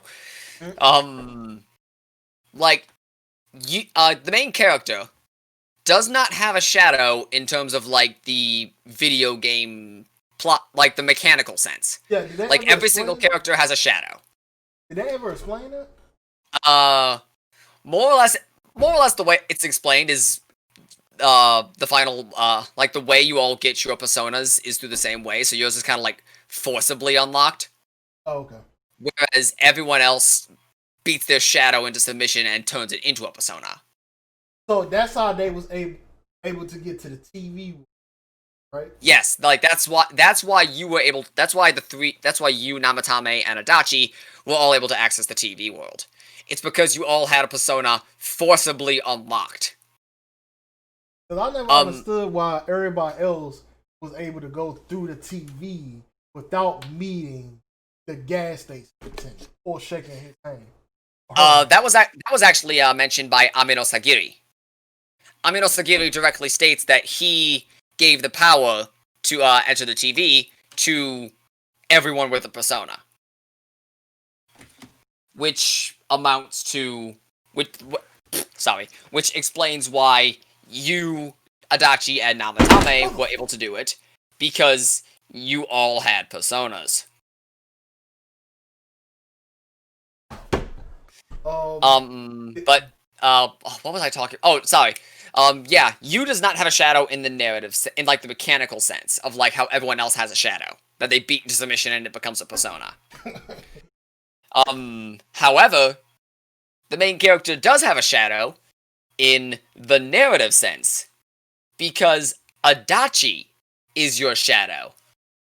The entire game's entire fucking point is like, the bonds that we make with our friends can help us overcome anything, taken to the logical extreme of fighting gods and serial killers.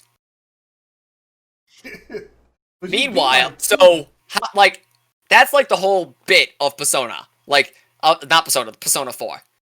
Like, that's the whole bit. So how fitting is it that the the main antagonist of the game, his whole bit is how alone he's made himself. Like, even Adachi's social link, he's trying to get himself away from the old woman who thinks that, he's her grandson. Adachi distances himself from more or less everyone else around him. He doesn't get along with Adachi. He avoids dinner with, Yu and, Nanako all but one time when he feels like he kinda has to. Unless he is brought into situations. Not Nanako. Adachi more or less has no interest in being with anyone. Which is why he gets so bored with everything. Because he thought we all was beneath him. Yeah. So, like, how fitting in a game all about the bonds we make with our friends that the main antagonist is someone who made himself clinically alone. Yes. This last boss, though, it was very frightening. It was stressing because nothing you do seemed to work on this much. Right, the last boss really does hit you with that, like. And when everybody sacrificed for them, that was an emotional roller coaster, dog. It was 6 a.m. for me. I think for you, it was probably, 9 p.m. when you was playing this part? Oh yeah, it was like it was late. It was like 10.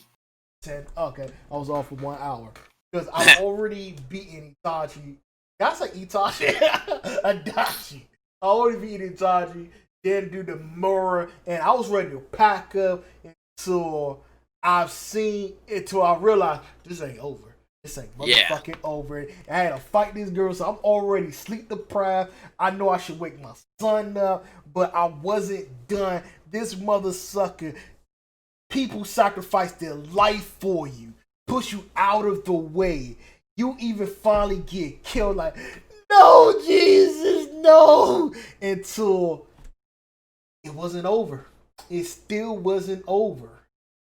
You come back, this bitch trying to throw everything but the damn bus stop at you. And your main persona that you abandoned from the very beginning evolves into this angel-like person. And did you know that you can unlock him? Yes, it is really cool. His skill is broken.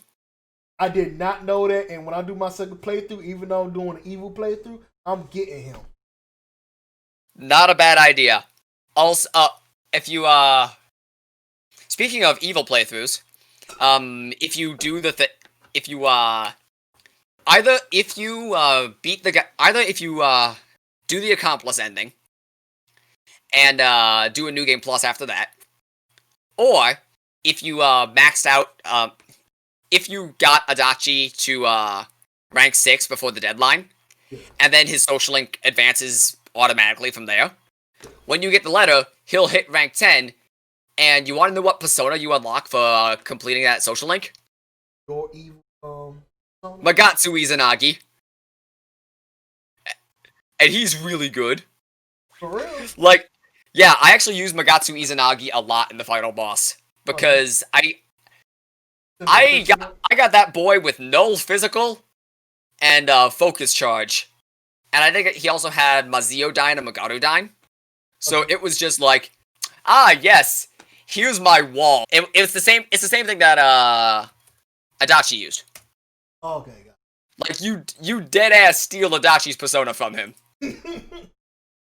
What did you have to do to unlock him? Because I couldn't see how to view. I don't know, like, as long as once you get Adachi to rank 10, obviously, all you need to do, he's just a random fusion. I know, like, just a random fusion you can obtain at some point in the game. Because I remember I was scrolling through fusion options, and I saw Magatsu Izanagi for relatively cheap. I basically had 2 crap personas that I picked up in a dungeon, and then 1 persona I was actually using. So I'm just like, oh, hi, an upgrade. And I just went from there.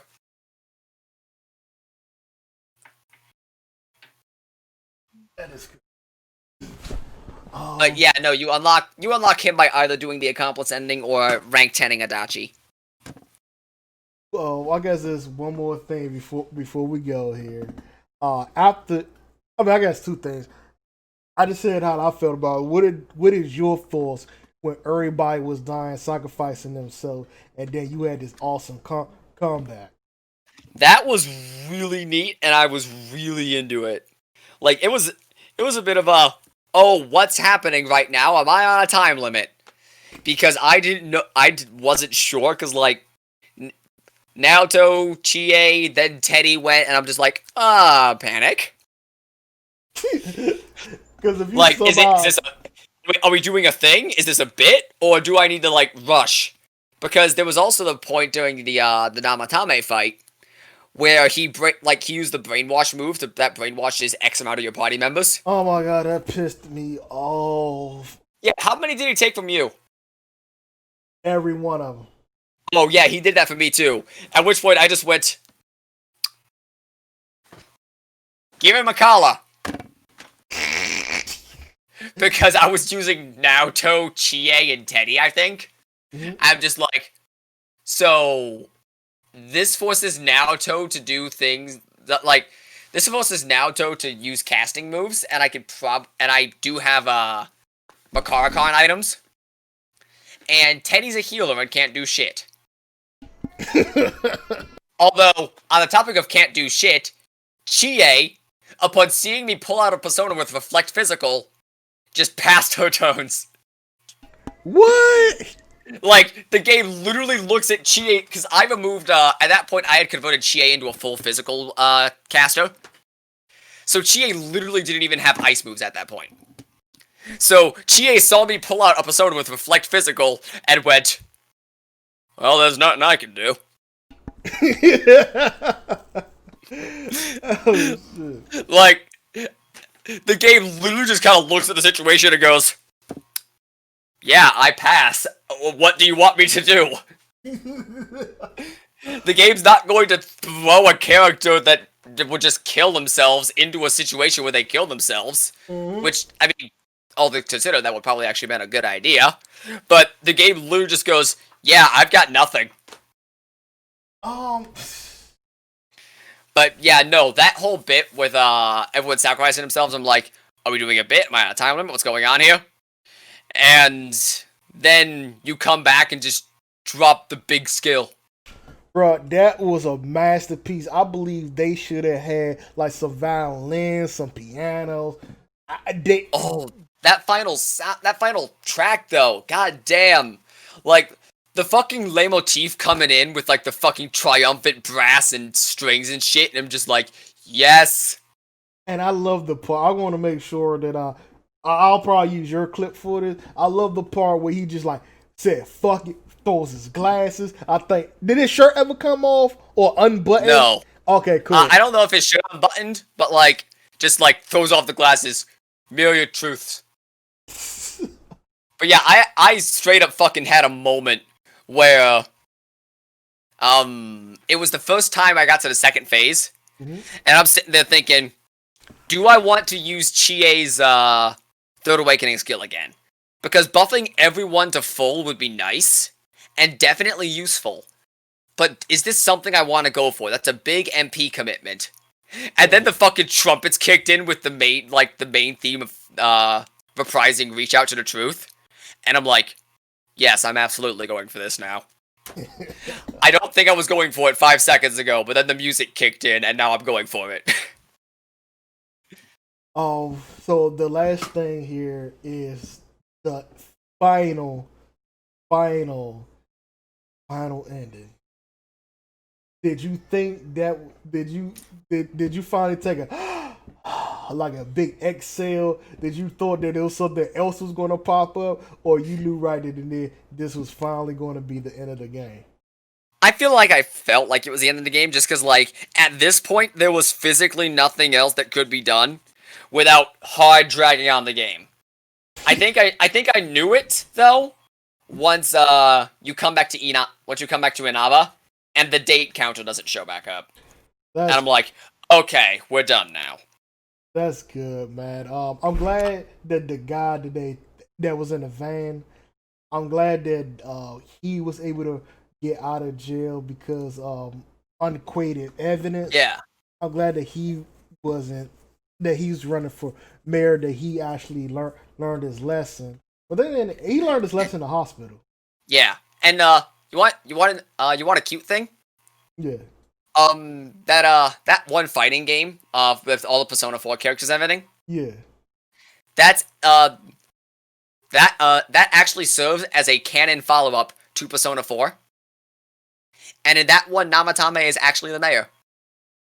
That is good. That is good. It's just one of those things that makes you go, that is sweet. I'm happy for him. I am happy for this fictional character. I'm thinking about hopefully they bring the fighting Persona game to PC so we can enjoy it.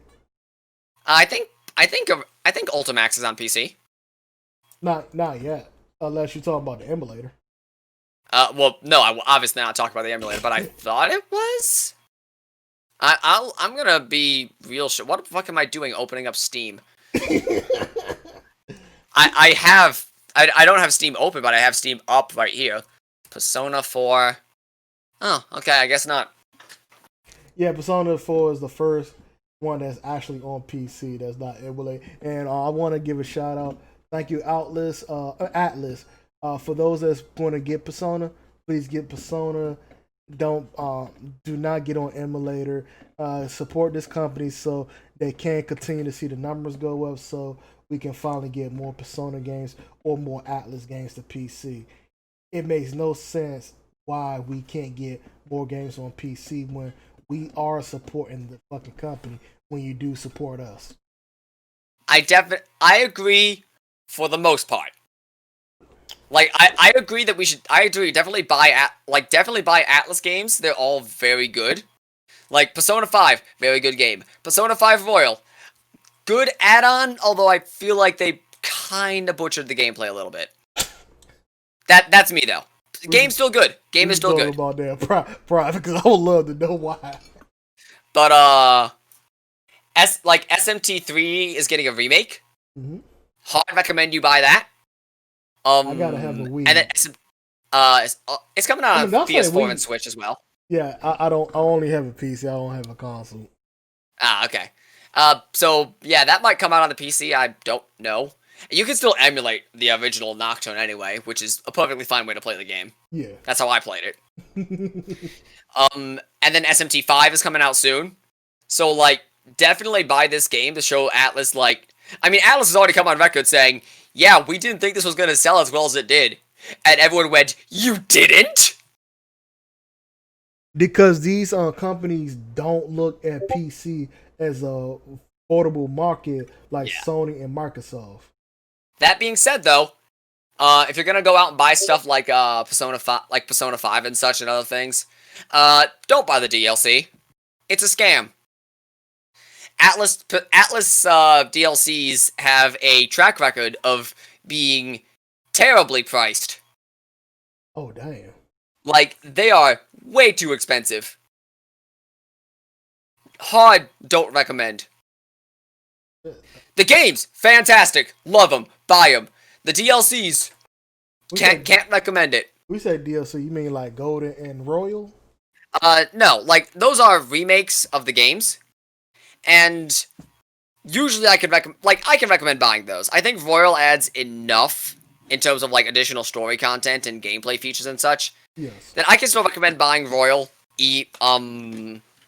Even though I feel like the gameplay isn't as solid as the original Persona 5. Okay. Like, I feel like, to summarize a little bit of my points on that, I feel like Persona 5 was balanced around, like, the features that it had at the time. You know what I mean? Yes. Persona 5 Royal added a lot of features and changed a lot of things with, like, a lot of quality of life buffs for the better.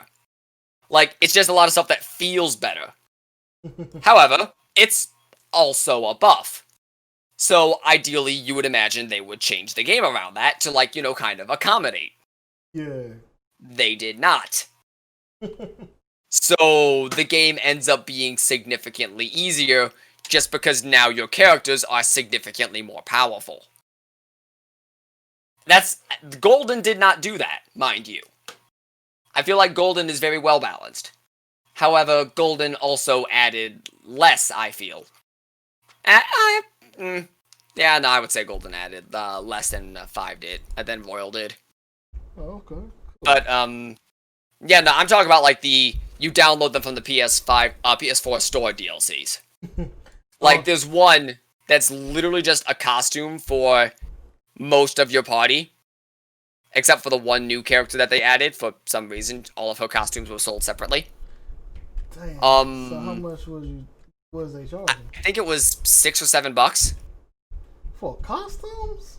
For costumes for the entire party, and also some of the soundtrack changes if you put the costume on Joker. They tripping. It is absolute bullshit. That's crazy. Cause I thought you was about to say $10. That would have been extremely pricey for some fucking costume changes. And then you want to know the new character? Like I said, all of her costumes are sold separately. However, you buy all of her costumes as one package bundle. You want to know how much hers cost? Right? $15. What the fuck? And you get her for one dungeon. Get the fuck out of here! Why? Scam. That's crazy. So you can only use her for one dungeon only. And they want you to pay $15 for the costume changes. That's really... You can't see me, but I'm nodding. That's extremely crazy. Fuck.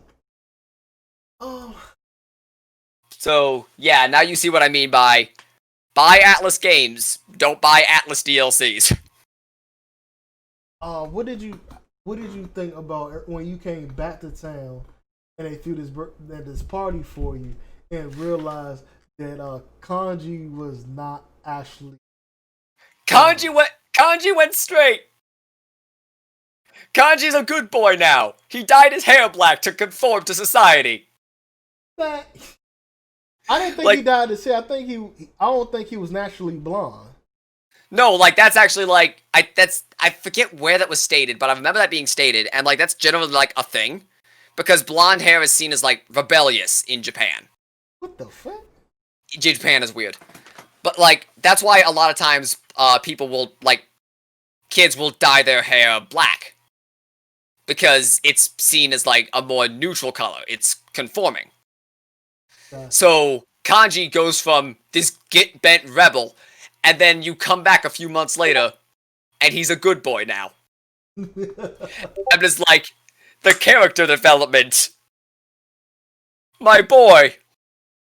What? You know what? And then Maria has that job as the weather. Marie is fucking cheating. They technically had to kick her off the show. Did you see that? Marie. The literal god who can decide what the weather is a weather person. That was cheesy. That's just one of those. Really, girl? That's what you're doing? That being said, though, it is actually a really cute callback that I didn't pick up on. Oh, you didn't see that? No, like Marie doing like the whole thing where like they have to pull her off the set and everything. Like that's a funny bit on its own. Yeah, it was. What I didn't realize was that it was a callback to one of the first things that happens in the game once you arrive.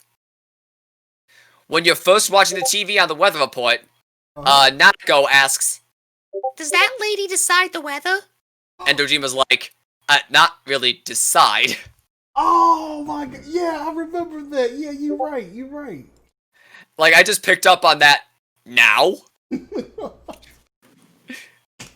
know what? I thought that she pronounced her love to you because I was her supposed to be boyfriend. Which is again, I wish that you could bring her with you, consider that she really has no more use in the game no more. It'd have been perfect to say, "Hey, come with me to back to my home to meet my family." Yeah. But yeah, until I realized when I seen somebody else play through, which was I think I seen Jules at the end or somebody else's, where she pronounced her love to you either way. Like, oh, that's cheap. Yeah, it's just like, this is strange. So my one of my negatives, which I didn't write in the review, the relationships don't really feel authentic or like a relationship. I think that hard depends upon who you're who you're with. Like, as far as Chie goes, I honestly thought the dynamic between Chie and the player really worked, because just like, yeah, it's just kind of you're vibing, you're together, you're a couple. Because privately, yes, they will say that's your boyfriend, that's your girlfriend. But like in a group setting, they never never come out and say it. Especially when you say, that's how you pronounce his name, right? That's the main character's canon name. You know. Oh, I meant the other guy.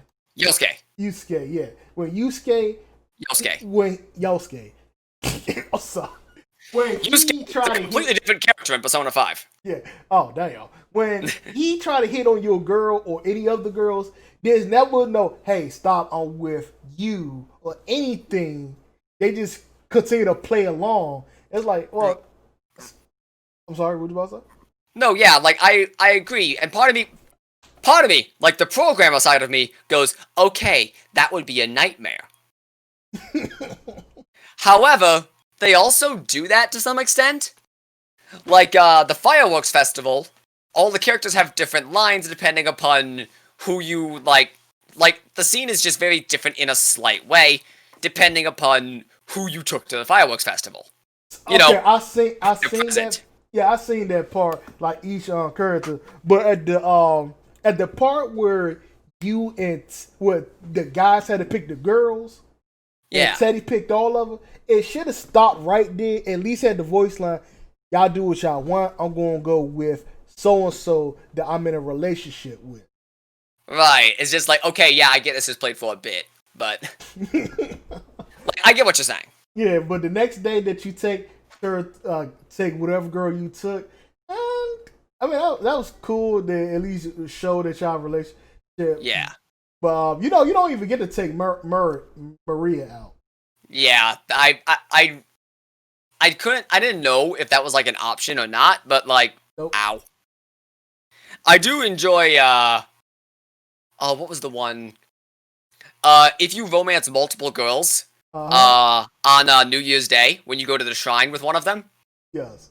If you think impure thoughts when you're in a solo relationship, then it's all just like super wholesome and everyone gets a good fortune. If you're dating multiple girls, then then you get a curse fortune as the fortune box more or less calls you out. Oh, for real? Like, it's just like, I think it says something like, limit yourself to one person. And, like, you could go, that doesn't really make sense. You're already limiting yourself to one person, right? Although my favorite one is eyes. Oh, Because, like, I looks at your fortune and goes, I think you got my fortune by mistake. See? Mine says, never let your partner leave you. You wouldn't ever want to leave me because I'm perfect. So I think ours got swapped. And you're just like, like, that's if you romance, the one girl who tries to jump off the roof. Yeah, she said you got her fortune. Yeah, like, she goes, like, it's the same one. Limit yourself to one person. Oh. So she goes, I think ours got swapped. That's crazy. Like, I'm the one who would reasonably have to limit myself to you because everyone wants me. Oh, okay. And like, you just have that moment of, Well, if there's anything you gotta say, I think we covered every single one of them, and this was I think we covered everything under the sun. I've said basically everything I got to say, and I already plugged myself at the start, so. I had an awesome time talking to you, and I love this game. Hopefully it's Persona 5 Royal comes to PC, because I don't feel like getting no PlayStation 5, just a PlayStation 5 if you've seen 4. Oh, I'm sorry. I thought they was gonna probably put this on PlayStation 5 as well. Oh, maybe? I mean, I saw, like, on the PlayStation 5 reveal thing, there's Persona 5 in there, but I don't know which version of Persona 5 is going to be on there. Probably Roy. That would make sense to allow you to play that. I mean, if you wanted to emulate it, you could emulate the PS3 version of 5. Oh, I did not know that. Okay, I'll try that out. I don't know where you would find it, but it's an option. Yeah. Thank you. And as again, it was a pleasure talking to you and finally express how I felt about this game. And I hope you have a good night, bro. Yeah, same to you, man. Take it easy. Hopefully we can do some more videos together. Oh, yeah. Peace. Recording.